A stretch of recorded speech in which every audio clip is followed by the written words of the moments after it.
हमारे साथ सीनियर सियासतदान मुशाहिद हुसैन साहब भी मौजूद हैं। मुशाहिद साहब, बहुत शुक्रिया आपके ज्वाइन करने के लिए। कैसे एनालाइज करेंगे इस सारे सिचुएशन को?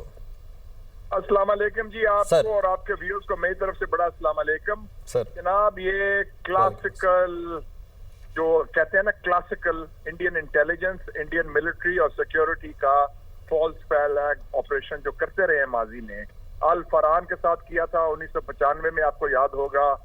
वेस्टर्न टूरिस्ट मारे थे इन्होंने खुद। जब क्लिंटन आया 2000 में मार्च में, तो चतिंग सिंहपुरा में सिखों को मारा था इन्होंने, टाइमिंग वही था। अब जेडी वैंस पहुंचा हुआ है, ये खुद मोदी गया हुआ था सऊदी अरेबिया, और पाकिस्तान को बदनाम करने के लिए और तवज्जो हटाने के लिए, जो इंडिया खुद रॉ के जरिए बैरूनी ममालिक में दहशत गर्दी कर रहा है, जो उनको पकड़ी गई है कनाडा और अमेरिका में, और बहाना बना के। एक तरफ वो कहते हैं कि हमारी फुल प्रूफ सिक्योरिटी है ऑक्यूपाइड कश्मीर में, चिड़ नहीं फड़क सकती, हमने सारा कंट्रोल कर लिया, नॉर्मलाइज हो गया है, और ये अंदर मकबूजा कश्मीर में। और दूसरी तरफ पाकिस्तान को ब्लेम करते हैं, बाढ़ भी लगी हुई है, 10 लाख फौज भी उनकी है।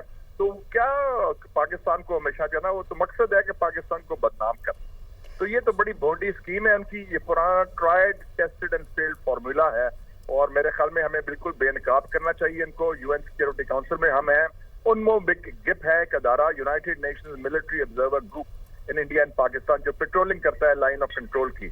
उनको कहेंगे बताएं कहां से हुआ है ये ऑपरेशन, क्या बात करते हैं। It's all nonsense, और we should reject the Indian allegations and expose India internationally. Mushahid साहब, जो आपने सिक्योरिटी की बात की, बहुत अहम पॉइंट। तकरीबन 10 मिलियन पॉपुलेशन है जम्मू और कश्मीर की, और 1 मिलियन जैसे आपने खुद कहा, तकरीबन 10 लाख 9 से 10 लाख फौज वहां पर तैनात है। और अगर कैलकुलेट किया जाए तो हर 10 से 11 बंदे के ऊपर एक फौजी जवान उनका तैनात है। तो इस कैलकुलेशन के बाद भी इस तरह का इतना बड़ा इवेंट अगर हो जाता है, तो कहाँ है आपकी सिक्योरिटी? और फिर ऊपर से आप पूरी दुनिया से सिंपैथी ले रहे हैं, ट्रम्प के भी फोन कॉल आ रहे हैं।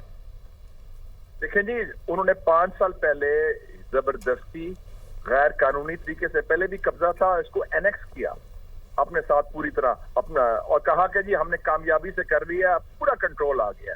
और बड़ा प्राउडली इंडियन आर्मी भी कहती रही कि चिड़ी नहीं पड़क रही, कुछ नहीं हो रहा। लेकिन आप देखें, वो खुद उनके देखें ना, लोग उनके खिलाफ हैं। अब कश्मीर के अवाम उनके हिंदुस्तान की फौज को काबिज फौज समझते हैं। अगर फलस्तीनी मुजाहमत करते हैं इसराइल के खिलाफ, तो कश्मीरी मुजाहमत करें हिंदुस्तान की काबिज फौज के खिलाफ, जो जायज है। उसका हमारे से ताल्लुक नहीं, उनका अपने अंदरूनी मामला है, वो जंग आजादी चाहते हैं, तो उसमें पाकिस्तान का क्या ताल्लुक है। अब उन्होंने बहाना बनाना है पाकिस्तान को बदनाम करने के लिए, तो इसलिए ये उनकी जो साजिश है उसको हम मुकम्मल तौर पर बेनकाब करें और जल्दी करें। ठीक है, मुशाहिद हुसैन सैयद साहब हमारे साथ ही मौजूद रहिएगा।